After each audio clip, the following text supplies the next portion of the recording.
মদিনার সবচেয়ে গরিব সাহাবীর নাম বেলাল রাদিয়াল্লাহু তাআলা আনহু। ওই বেলালে তো গরিব, টাকা নাই, পয়সা নাই, কোনো সম্পত্তি নাই, শুধু লজ্জাস্থান ঢাকার মতো একটা কাপড় ছিল, দেহে অন্য কোনো কাপড় নাই। ওই বেলালকে নবী ডাক দিয়া বললেন, বেলাল আনফিকিয়া বেলাল, তুমিও আল্লাহর রাস্তায় দান করো। লা তুকলা মিন আরশিক লালা, যেই রবের সন্তুষ্টির জন্য তুমি দান করো বা ওই রবের ধনভাণ্ডারে কোনো কমতি নাই রে বেলাল। যেই বেলালের কিচ্ছু নাই, ওই বেলালকেও নবী ডাক দিয়া বললেন, বেলাল তুমিও আল্লাহর রাস্তায় দান করো, কিপটামি করিও না। যেই রবের সন্তুষ্টির জন্য তুমি দান করো বা ওই রবের ধনভাণ্ডারে কোনো কমতি নাই রে বেলাল। গোটা দুনিয়ার মানুষের চাহিদা পূরণ করে দিলেও আমার আল্লাহর ধনভাণ্ডারের 1 ইঞ্চিও কমবে না। এজন্য আল্লাহর রাস্তায় দানের দৃষ্টান্ত চারা গাছের মতো। যেই চারা গাছ জমিনের মধ্যে রোপণ করে দিলে সেখান থেকে শীষ গজায় 7টা, প্রতিটা শীষ থেকে জন্ম নেয় শতশস্য দানা, তার মানে 700। 1 টাকা দান করবেন, 700 গুণ বাড়ায় দিবেন আমার আল্লাহ। এজন্য আল্লাহর ধনভাণ্ডারে কোনো কমতি নাই, এজন্য দিতে হবে, দিলে নতুন করে আসবে, না দিলে আসে না। আল্লাহ তাআলা বলেন, আনফিকিয়া আদম উনফিক আলাই, তুমি দাও হে বনি আদম, তুমি আমি আল্লাহর রাস্তায় দান করো, আমিও তোমাকে দিব, দাও আমিও তোমাকে দিব। এজন্য আল্লাহর রাস্তায় দান করেন, বাড়াই দিবেন কে? আল্লাহর রাস্তায় দান করেন, তবে গোপনে দিলে ভালো হয়। প্রকাশ্যে দান করলেও আল্লাহ তাআলা কবুল করেন, কিন্তু গোপনে দান করলে আল্লাহ তাআলা বেশি খুশি হয়। আল্লাহর রাগ এবং ক্রোধ যদি আপনার উপরে থাকে, গোপন দান আল্লাহর রাগ এবং ক্রোধকে কমায় দেয়।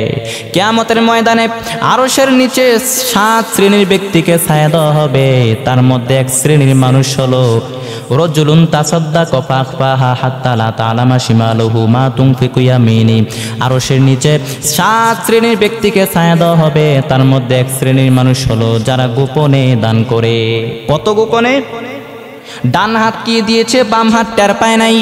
হাল্লাকা সিররুন ইনদাল্লাহ বাইনাকা আনতা ওয়া বাইনাল্লাহ, হাল্লাকা সাদাকাতুন তাখফা লা ইয়ালামুহা ইল্লাল্লাহ, কিসাসুন লা তুখশাফু ইল্লা বিকিতাবিকা হিনা তারাল্লাহ, মা আহরাকা বিহাদা আন ইয়াকবুরা কদরুকা ইনদাল্লাহ, হাল্লাকা সিররুন ইনদাল্লাহ বাইনাকা আনতা ওয়া বাইনাল্লাহ, হাল্লাকা সাদাকাতুন তাখফা লা ইয়ালামুহা ইল্লাল্লাহ, হাল্লাকা সিররুন ইনদাল্লাহ। তোমার আর তোমার রবের মাঝে এমন গোপন কোনো দান আছে নাকি যেটা আল্লাহ ছাড়া, তুমি আর তোমার রব ছাড়া কেউ দেখে নাই? ওই দানটা আল্লাহ তাআলা পছন্দ করেন বেশি। যারা দুনিয়ার জমিনে সচ্ছল এবং অসচ্ছল অবস্থায় দান করেছে, কিয়ামতের দিন তারা তাদের আমলনামা দেখে অবাক হয়ে যাবে। আল্লাহকে ডাক দিয়া বলবে, আল্লাহ দুনিয়ার জমিনে তো আমি এত পরিমাণ ভালো কাজ করি নাই, হয়তো তোমার ফেরেশতারা ভুল করে অন্যের আমলনামা আমাকে দিয়ে দিয়েছে। আল্লাহ বলবে, না না, আমার ফেরেশতারা কখনো ভুল করে না, তোমার আমলনামা তোমার হাতেই পৌঁছেছে। ওই বান্দা ডাক দিয়া বলবে, আল্লাহ দুনিয়ার জমিনে তো আমি এত পরিমাণ ভালো কাজ করি নাই, এত পরিমাণ নেক আমল করি নাই, কেমন করে এত আমলের পাহাড়? আল্লাহ তাআলা ডাক দিয়া বলবেন, ওই যে তুমি আমি আল্লাহর সন্তুষ্টির জন্য দান করেছিলে, তোমার ওই ছোট্ট দানটাকে আমি আল্লাহ পাহাড় পরিমাণ বড় করে তোমার আমলনামায় ঢুকিয়ে দিয়েছি। কামা ইউরাব্বি আহাদুকুম খুলুয়া, তোমরা যেমন করে তোমাদের গাভীর বাছুর পালক পেলে পোষে ওইটারে বড় করো, তোমার এই ছোট্ট দান যেটা আমি আল্লাহর সন্তুষ্টির জন্য দান করেছিলে, তোমার এই ছোট্ট দানের সবটাকেও আমি আল্লাহ পালছি, পেলে পোষে বড় করে উহুদ পাহাড়ের সমপরিমাণ করে তোমার আমলনামায় ঢুকায় দিয়েছি। এজন্য আল্লাহ তাআলা বলেন, والذين ينفقون في السراء والضراء والكاظمين الغيظ والعافين عن الناس والله يحب المحسنين। আল্লাহ তাআলা বলেন, আমার মুত্তাকিন বান্দাদের প্রথম বৈশিষ্ট্য হলো আমার মুত্তাকিন বান্দারা সুখে দুঃখে আল্লাহর রাস্তায় সব সময় দান করে। এরপর আল্লাহ তাআলা বলেন, আমার মুত্তাকিন বান্দাদের 2 নাম্বার গুণ হলো ওয়াল কাযিমিনাল গাইজ। আমার মুত্তাকিন বান্দারা তারা তাদের রাগকে হজম করে, রাগকে কন্ট্রোল করে, রাগকে নিয়ন্ত্রণ করে। আমাদের অনেকের অনেক রাগের সময় হিতাহিত জ্ঞান থাকে না। রাগ অনেক ভয়ঙ্কর, কারণ সে কি করে কি বলে সে নিজেও জানে না। পৃথিবীর প্রত্যেকটি মানুষই রাগী, কেউ কম কেউ বেশি। রাগ অনেকটা ঝড়ের মতো, ঝড় যেমনই করে একদিক থেকে এসে লন্ডভন্ড করে দিয়ে অন্য দিক দিয়ে চলে যায়, ঠিক তেমনই করে রাগ যখন এসে যায় তখন কি যে করে ফেলে টের পাওয়া যায় না। রাগ ঠান্ডা হয়ে যাওয়ার পর এরপরে বলে, হায়রে কি করলাম, হায়রে কি করলাম আমি এটা। রাগ অনেক ভয়ঙ্কর। এই রাগে মারামারি, এই রাগে সম্পর্কের অবনতি হয়, স্বামী স্ত্রী বিচ্ছেদ ঘটে, বাপ ছেলে মারামারি। বাপ কয় দেবো না তোরে, কিচ্ছু দেবো না। ছেলে কয় দিবা না কে? বাপ কয় দিলাম না তোরে। ছেলে কয় মারলাম তোমারে। বাপ কয় তেজ্য করলাম তোরে। ছেলে কয় কোপ দিলাম তোমারে। এজন্য আল্লাহ তাআলা বলেন, আমার মুত্তাকিন বান্দাদের 2 নাম্বার গুণ হলো ওয়াল কাযিমিনাল গাইজ। আমার মুত্তাকিন বান্দারা তারা তাদের রাগকে হজম করে, তারা অল্পতে রেগে যায় না, তারা তাদের রাগকে নিয়ন্ত্রণ করতে জানে।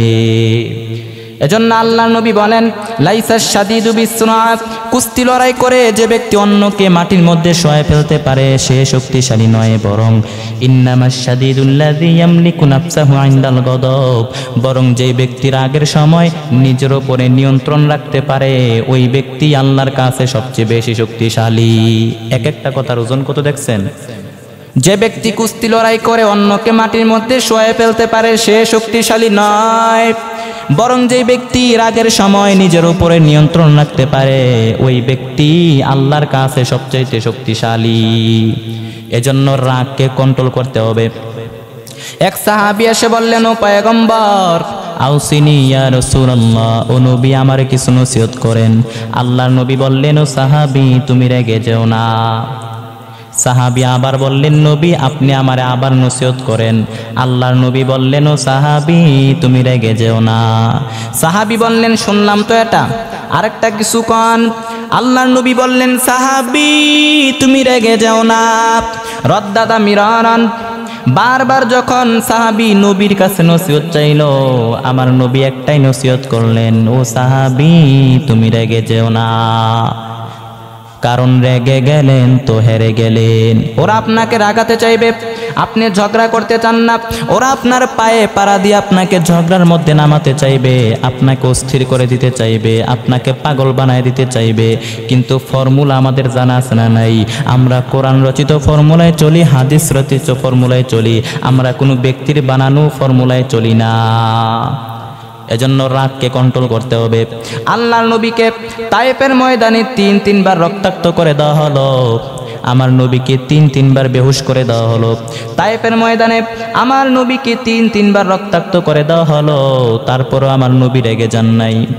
হযরত আনাস রাদিয়াল্লাহু তাআলা আনহু বলেন, আমি রাসূলের খাদেম ছিলাম। কুলতু আমশি মা রাসূলিল্লাহ, আমি রাসূল সাল্লাল্লাহু আলাইহি ওয়াসাল্লামের সাথে কোথাও যাচ্ছিলাম। ওয়া আলাইহি বারদুন নাজরানি, রাসূল সাল্লাল্লাহু আলাইহি ওয়াসাল্লামের গায়ে ছিল নাজরান থেকে আনা একটি চাদর। চাদরের কর্নারের ডিজাইন ছিল খসখসে। হঠাৎ করে এক বেদুইন এসে রাসূলের চাদর ধরে দিল টান। টান দেওয়াতে রসুলের ঘাড়ের চামড়া মোবারক ছিঁড়ে গিয়েছে। রসুল খুব ব্যথা পেয়েছেন। টান দিয়ে সে বলতাছে, মুররি মিন মালিল্লাহ, হে মুহাম্মদ আমার খাওয়ার মতো কোনো টাকা নাই, কোনো পয়সা নাই, বাইতুল মাল থেকে আমারে কিছু টাকা দাও, কিছু সম্পদ দাও। ভিক্ষা চাওয়ার স্টাইল দেখছেন? আসছে ভিক্ষা চাইতে, কিন্তু চাদর ধরে দিছে টান। টান দেওয়াতে রসুলের ঘাড়ের চামড়া মোবারক ছিঁড়ে গিয়েছে। রসুল খুব ব্যথা পেয়েছেন। ফালতাবাতা ইলাইহি রাসূলুল্লাহ, আমার নবী তার চেহারার দিকে তাকাইলেন, তাকানো মাত্র ফাদহিকা একটা মুস্কি হাসি দিয়া দিলেন। আর আমরা হইলে ধৈরাই মায়ের।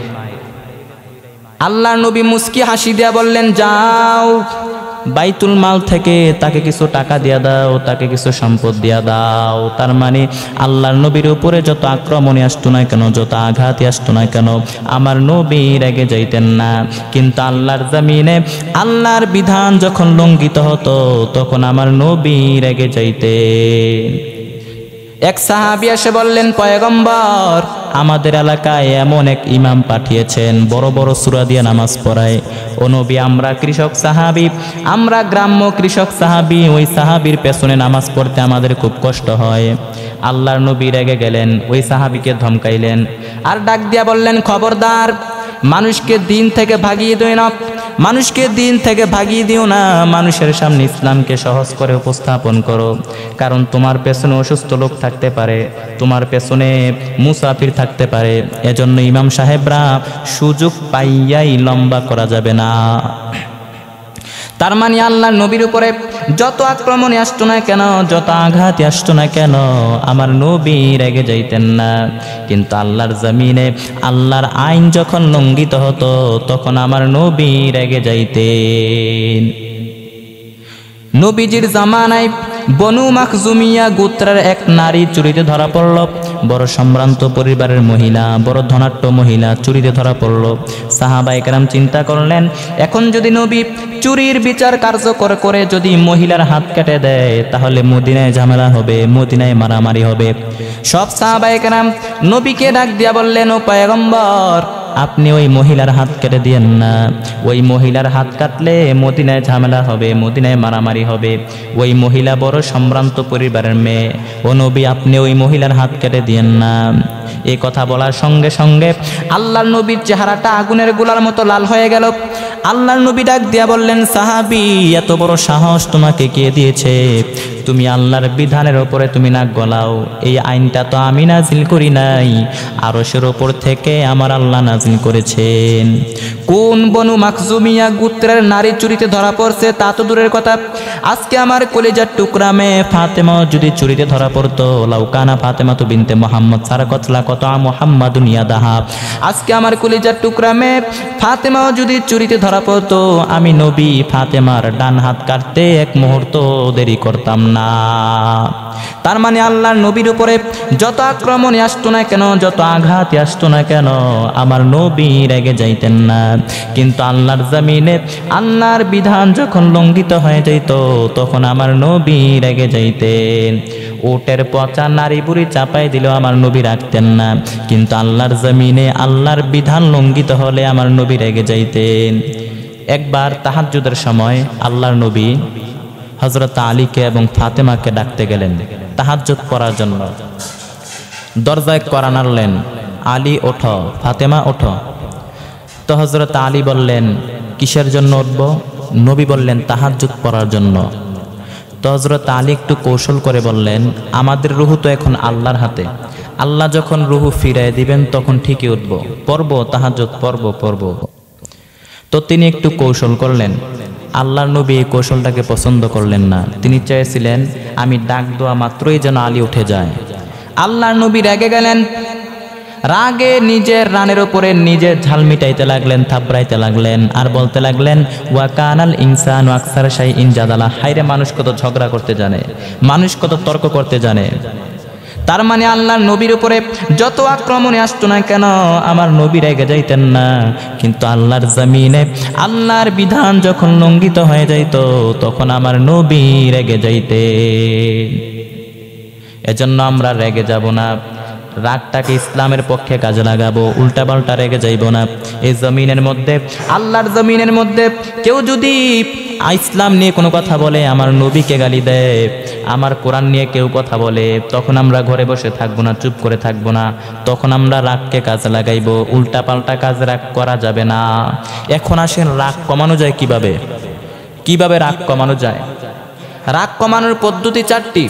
এক নাম্বার পদ্ধতি, দুইজন সাহাবী আল্লাহর নবীর সামনে ঝগড়া লাগলো, কথার পিঠে কথা, কথার নাম লতা।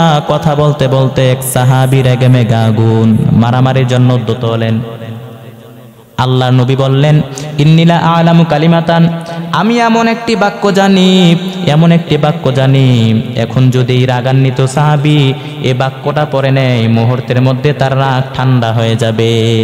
সাহাবী ডাক দিয়া বললেন, ও পয়গম্বর, কি সেই বাক্য আপনি আমারে শিখায় দেন? আল্লাহর নবী বললেন, ও সাহাবী, তাহলে তুমি আমার সাথে পড়ে নাও, আউযু বিল্লাহি মিনাশ শাইতানির রাজিম, বিতাড়িত শয়তান থেকে আমি আল্লাহর কাছে পানাহ চাই। আরে আল্লাহর গোলাম, এজন্য আল্লাহর নবী বলেন, ইদা গদবা হাদুকুম ফালিয়াসকুত, তোমাদের কারো যখন রেগে যায়, তোমাদের কেউ যখন রেগে যায়, সে যেন কথা বন্ধ করে দিয়ে চুপ থাকে। ফাইদা গদবা আহাদুকুম ওয়া হুয়া কায়িমুন ফালিয়াজলিস, দাঁড়ানো অবস্থায় যদি তোমাদের কেউ রেগে যায়, সে যেন বসে যায়। বসার পরেও যদি রাগ কমে না যায়, সে যেন মাটির মধ্যে শুয়ে যায়, গড়াগড়ি খায়।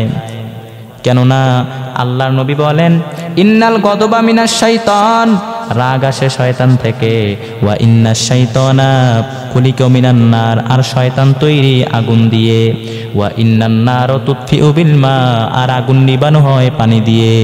কি বললেন? রাগ আসে শয়তান থেকে, শয়তান তৈরি আগুন দিয়ে, আর আগুন নিবানো হয় পানি দিয়ে। ফাইদা গদবা আহাদুকুম ফালিয়াতাওয়াদ্দা, এজন্য তোমাদের কারো যখন রাগ বেড়ে যায়, সে যেন ঠান্ডা পানি দিয়ে ওযু করে নেয়। তার মানে রাগ কমানোর পদ্ধতি চারটি। এক নাম্বার পদ্ধতি কি? আউযু বিল্লাহি মিনাশ শাইতানির রাজিম। 2 নাম্বার পদ্ধতি হলো কথা বন্ধ করে দিয়ে চুপ থাকা। 3 নাম্বার পদ্ধতি বসে যাওয়া বা শুয়ে পড়া, মাটিতে গড়াগড়ি খাওয়া। 4 নাম্বার পদ্ধতি মুখের মধ্যে ঠান্ডা পানি দেওয়া, ঠান্ডা পানি দিয়ে ওযু করা। এই 4টি পদ্ধতিতে যদি আপনি আপনার রাগ কমাইতে চান, আপনার রাগ কমাই দিবেন একমাত্র আল্লাহ। এজন্য আল্লাহ তাআলা বলেন, আমার মুত্তাকিন বান্দাদের 2 নাম্বার গুণ হলো ওয়াল কাযিমিনাল গাইজ। আমার মুত্তাকিন বান্দারা তারা তাদের রাগকে হজম করে, তারা অল্পতে রেগে যায় না, তারা তাদের রাগকে নিয়ন্ত্রণ করতে জানে। এরপর আল্লাহ তাআলা বলেন, আমার মুত্তাকিন বান্দাদের 3 নাম্বার বৈশিষ্ট্য হলো ওয়াল আফিনা আনিন নাস। আমার মুত্তাকিন বান্দারা মানুষকে মাফ করে দেয়। আসলে আমরা মানুষকে মাফ করতে চাই না, আমরা শুধু রাগ দেখাই। কিন্তু ভাই, আপনি যদি মুত্তাকিন বান্দা হতে চান, তাহলে আপনাকে মাফ করতে হবে। আল্লাহ পাক রব্বুল আলামিন আমাদেরকে মাফ করেন, আমরা চাই। আগে নিজেরা নিজেদেরকে ক্ষমা করতে হবে। ক্ষমা পেতে হলে ক্ষমা করা লাগবে। মা যাদাল্লাহু আবদান বিআফুইন ইল্লা আজ্জা। কোনো মানুষ যদি অন্য কোনো মানুষকে মাফ করে দেয়, আমার আল্লাহ তার মর্যাদা আরো বাড়ায় দেয়। ওয়া ইন তাফু ওয়া তাসফাহু ওয়া তাগফিরু ফা ইন্নাল্লাহা গফুরুর রহিম। তুমি যদি অন্যের দোষগুলো মাফ করে দাও, তুমি যদি অন্যের ভুল ত্রুটিগুলো মাফ করে দাও, তোমার ভুল ত্রুটিগুলোও মাফ করে দিবেন আমার আল্লাহ। এজন্য মাফ করে দেন, নিজেও আল্লাহর কাছে ক্ষমা চান। আল্লাহুম্মা ইন্নাকা আফুউন কারীম। আয় আল্লাহ, তুমি ক্ষমাশীল, তুহিব্বুল আফওয়া, তুমি ক্ষমা করাকে ভালোবাসো। ফাআফু আন্নী, তুমি আমারে ক্ষমা করে দাও। এজন্য ক্ষমা পেতে হলে ক্ষমা করা লাগবে। আসলে আমরা অতীতকে বয়ে বেড়াই, অতীতকে ভুলতে চাই না।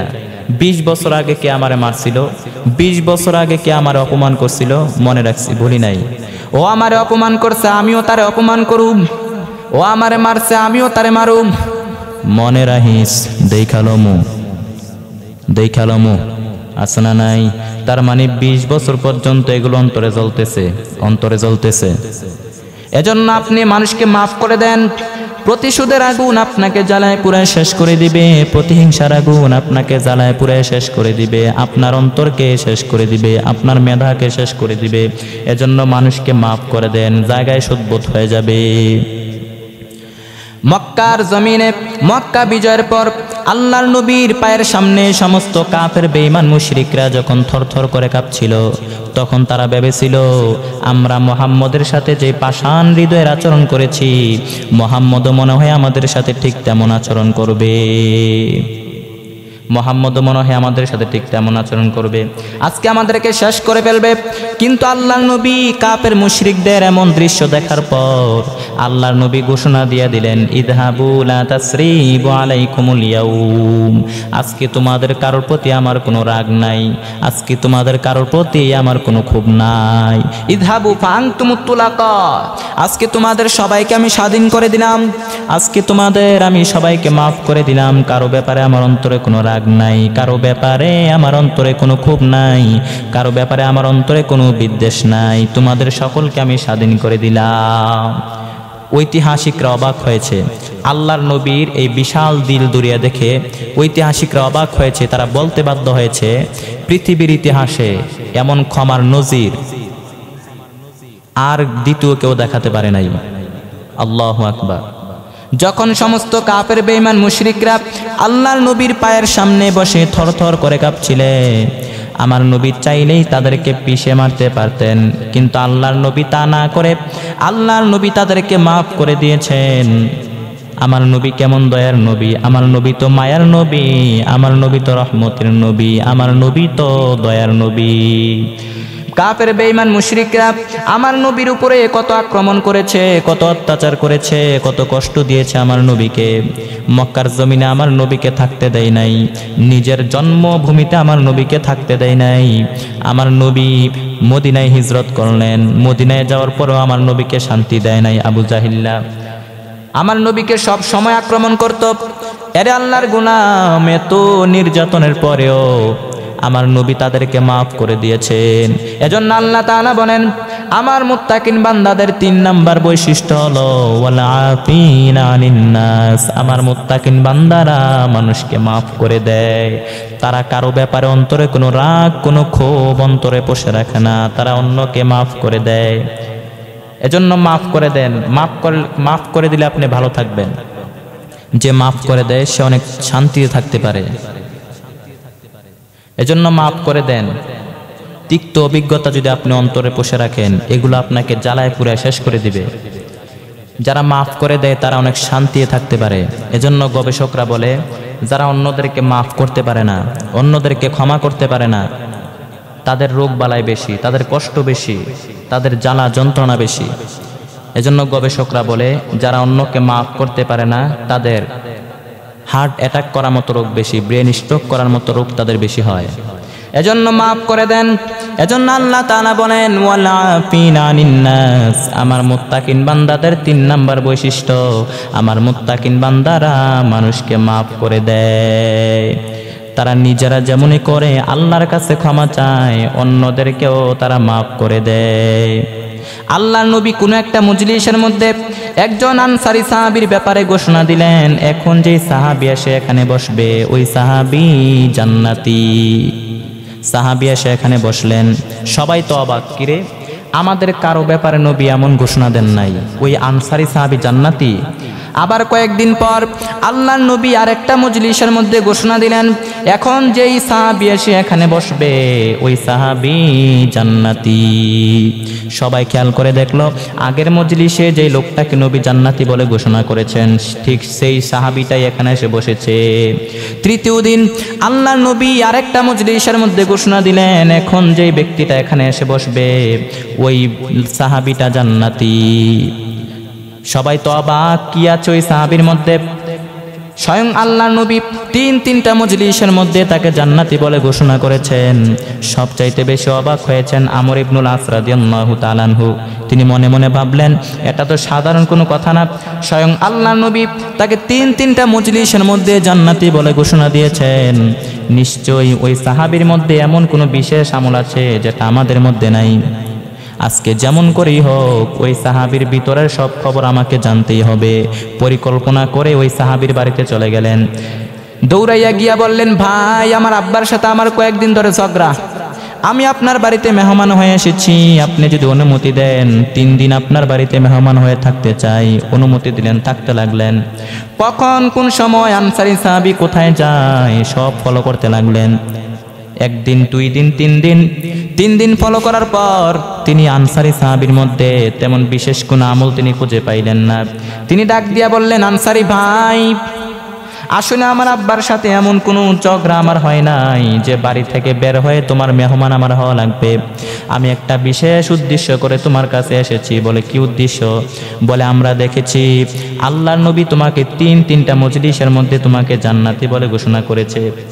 কি এমন আমল আছে তোমার মধ্যে? কি এমন বিশেষ আমল তুমি করো যে আমলের কারণে স্বয়ং আল্লাহর নবী তোমাকে জান্নাতি বলে ঘোষণা করেছেন? আমাকে একটু বলে দাও, আমি ওই আমলটা করে জান্নাতের মেহমান হতে চাই। আনসারী সাহাবী ডাক দিয়া বললেন, ভাই আমার মধ্যে তেমন কোনো বিশেষ আমল নাই। হালাল পন্থায় রুজি করি, ব্যবসা করি, সময় মতো নামাজ পড়ি, কিছু দান সদকা করি, কিছু কোরআন তেলাওয়াত করি, সবাই যা করে আমিও তাই করি। তেমন কোনো বিশেষ আমল আমার মধ্যে নাই। তবে শুনে রাখো, আমি আমার বিছানার মধ্যে ঘুমাতে যাই তখন আমি একটা কাজ করি। হয়তো এই কারণেও আল্লাহর নবী এমন ঘোষণা দিতে পারেন আমার ব্যাপারে। আমি আমার বিছানার মধ্যে ঘুমাতে যাই তখন কারো ব্যাপারে আমার অন্তরে কোনো রাগ, কোনো ক্ষোভ আমার অন্তরে পুষে রাখি না। ওই দিন যার সাথে যা হয়েছে সবাইকে মাফ করে দিয়ে সব ভুলে গিয়ে একটা প্রশান্ত হৃদয় নিয়ে আমি আমার বিছানার মধ্যে ঘুমাতে যাই। আও বিলা ফিরাসি, আমি এমনভাবে আমার বিছানার মধ্যে ঘুমাতে যাই, লাইসা বিকলবি হাইফসি আলা আহাদ, কারো ব্যাপারে আমার অন্তরে কোনো রাগ নাই, কারো ব্যাপারে আমার অন্তরে কোনো অহংকার নাই, কারো ব্যাপারে আমার অন্তরে কোনো ক্ষোভ, বিদ্বেষ, অহংকার নাই। ওই দিন যার সাথে যা হয়েছে সবাইকে মাফ করে দিয়ে সব ভুলে গিয়ে আমি একটা প্রশান্ত হৃদয় নিয়ে আমি আমার বিছানার মধ্যে ঘুমাতে যাই। এই হাদিস থেকে শিক্ষা হলো, আমরাও যদি ওই সাহাবীর মতো বিছানায় যাওয়ার আগে, ঘুমাতে যাওয়ার আগে যার সাথে যা হয়েছে সবাইকে মাফ করে দিয়ে সব ভুলে গিয়ে আমরাও যদি একটা প্রশান্ত হৃদয় নিয়ে বিছানার মধ্যে ঘুমাতে যেতে পারি, আমাদেরকেও জান্নাতি বানাই দিবেন আল্লাহ। এজন্য আল্লাহ তাআলা বলেন, আমার মুত্তাকিন বান্দাদের 3 নাম্বার বৈশিষ্ট্য হলো ওয়াল আফিনা আনিন নাস। আমার মুত্তাকিন বান্দারা মানুষকে মাফ করে দেয়। তারা কারো ব্যাপারে অন্তরে কোনো রাগ, কোনো ক্ষোভ অন্তরে পুষে রাখে না, তারা মানুষকে মাফ করে দেয়। এরপর আল্লাহ তাআলা বলেন, আমার মুত্তাকিন বান্দাদের 4 নাম্বার বৈশিষ্ট্য হলো ওয়াল্লাযীনা ইযা ফাআলু ফাহিশাতান আও যালামু আনফুসাহুম যাকারাল্লাহ ফাস্তাগফারু লিযুনুবিহিম ওয়া মান ইয়াগফিরুয যুনুবা ইল্লাল্লাহ। আল্লাহ তাআলা বলেন, আমার মুত্তাকিন বান্দারা যদি কোনো অশ্লীল কাজ করে ফেলে, অন্যায় করে ফেলে, অশ্লীল কাজ হতে পারে না, যেমন কোনো খারাপ সম্পর্কে জড়ায় গেল, কোনো গুনাহের কাজ করে ফেলছে, নিজের নফসের উপরে নিজে জুলুম করে ফেলছে, ক্ষমার দরজা তো মনে বন্ধ। ওয়াল্লাযীনা ফাআলু ফাহিশাতান আও যালামু আনফুসাহুম, মুত্তাকিনরা যেহেতু মানুষ, ভুল তাদের হতেই পারে, ভুলের ঊর্ধ্বে কেউ না। মুত্তাকিনরা যদি কোনো ভুল করে ফেলে, কোনো অন্যায় করে ফেলে, অশ্লীল কাজ করে ফেলে, যাকারাল্লাহ, স্মরণ হওয়া মাত্র তারা আল্লাহকে স্মরণ করে আল্লাহর কাছে ফিরে যায়। মুত্তাকিনরা যদি কোনো পাপ কাজ করে ফেলে, তারা তাদের পাপের জন্য আল্লাহর কাছে অনুতপ্ত হয়। তার মানে মুত্তাকিনরা যদি কোনো পাপ কাজ করে ফেলে, কোনো অন্যায় করে ফেলে, তার পাপের জন্য আল্লাহর কাছে ক্ষমা চায়, কারণ তারা জানে ওয়া মাইয়াগফিরুয যুনুবা ইল্লাল্লাহ, আল্লাহ ছাড়া গুনাহ ক্ষমা করার কেউ নাই। যদি পাপ হয়ে যায়, অন্যায় হয়ে যায়, গুনাহ হয়ে যায়, 2 চোখের পানি ছেড়ে দিয়ে আল্লাহকে ডাক দিয়া বলেন, হে মালিক, আয় আল্লাহ, আমাকে ছাড়া তোমার গোলামের কোনো অভাব নাই, কিন্তু তুমি ছাড়া আমার দুনিয়াতে কেউ নাই। কারো কাছে কিছু চাইলাম, পাইলাম না, অন্যের কাছে গিয়া হাত পাতা যায়, অন্যের কাছে গিয়া চাওয়া যায়, কিন্তু আল্লাহর কাছে যদি কিছু চান, তিনি যদি ফিরায় দেয়, অন্যের কাছে চাওয়ার কোনো সুযোগ আছে নাকি? কারণ আমাদের রব হলো একজন, আমরা সেজদা করি একজনকে, তিনি হচ্ছেন আল্লাহ। ওয়া মাইয়াগফিরুয যুনুবা ইল্লাল্লাহ, তিনি ছাড়া আমাদের কেউ নাই। এরপর আল্লাহ তাআলা বলেন, আমার মুত্তাকিন বান্দাদের 5 নাম্বার গুণ হলো ওয়ালাম ইয়াসিররু আলা মা ফাআলু ওয়া হুম ইয়ালামুন। আমার মুত্তাকিনরা যদি জেনে শুনে কোনো পাপ কাজ করে ফেলে, ওইটা বারবার করে না।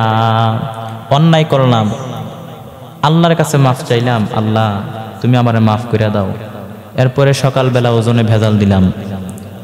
এরপরে দিন আবার আল্লাহর কাছে ক্ষমা চাইলাম, আল্লাহ তুমি মাফ করে দাও। এরপরের দিন আবার সকালবেলা ওজনে ভেজাল মিশাইলাম, আবার মাফ চাইলাম, আল্লাহ মাফ করে দাও। আল্লাহ কি মাফ করবে?